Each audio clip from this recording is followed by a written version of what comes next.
The question is, are we getting a more efficient, faster planning appeal process? Hello, I'm John Peters, and in today's video I would like to make you aware about the fact that the planning appeal system in England is changing slightly. In this video I'm detailing what these proposed changes are going to be. The Planning Inspectorate have published the following information in relation to the changes that are happening later this year that will apply to certain written representation planning appeals. This will have an effect on many private individuals, householders and full applications which have not included what is going to be classed as essential information. In 2009, the expedited Part 1 written representation process was introduced. It is a simplified process than other processes for dealing with appeals and allows the Planning Inspectorate to reach quicker, high quality decisions.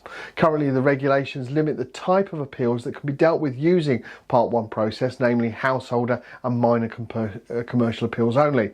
The scope of the Part 1 process will be expanded so that it can be used to deal with a wide range of appeals, including appeals that are in relation to the refusal of planning permission or reserved matters or imposition of conditions on approvals, the refusal of prior notification or prior approval. The Part 1 process will also amend so that the planning inspector will decide the appeal on the same basis and information as the planning application without main parties needing to submit new evidence. Appeals made in relation to planning applications received once the revised regulations come into force will follow the new expedited appeal route. Any appeals made on planning applications received before this time will follow the existing appeal routes. The Planning Inspectorate can transfer an appeal from Part 1 process to the standard written reps process or a hearing or an inquiry where the Part 1 process is not best suited for handling that particular appeal. There will be no change to the time limits on appeal decisions.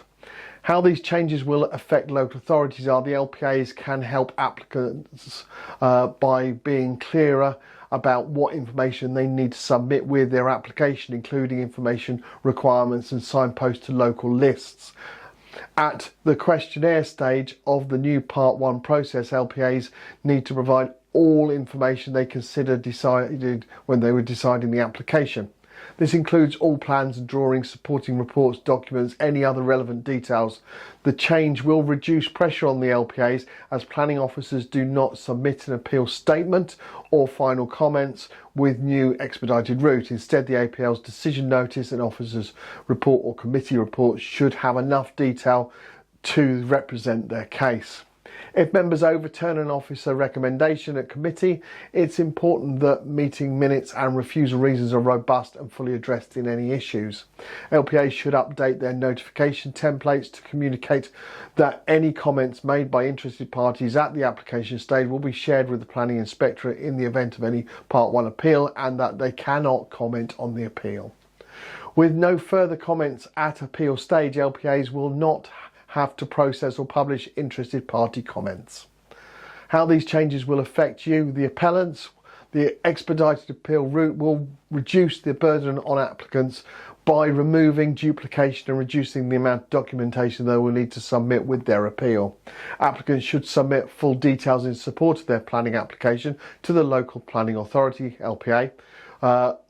They will then be decided on a Part 1 appeals on the same basis and information as the planning application, unless there are exceptional circumstances that require new evidence.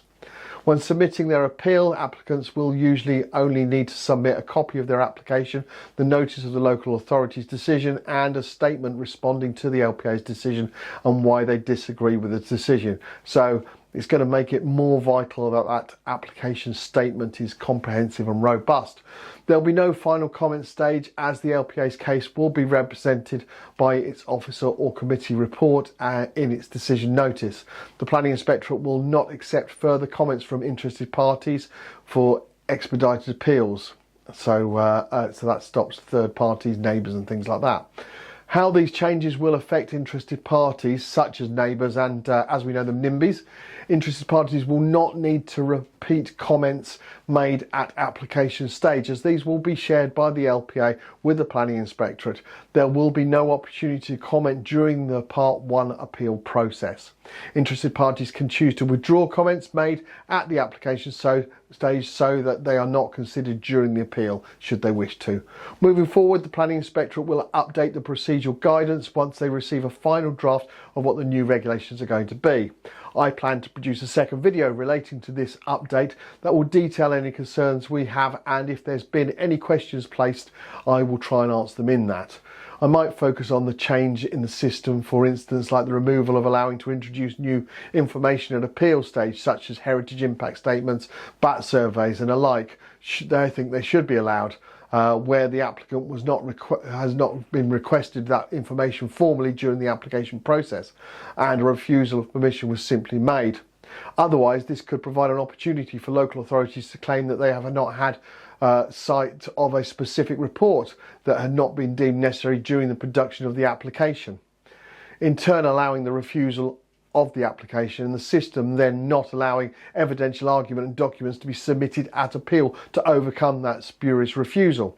Like everything, the importance is in the detail, and these revisions need detailed and checks and balances. If you have any thoughts or questions on these proposals, do let me know. It'll be interesting to hear them.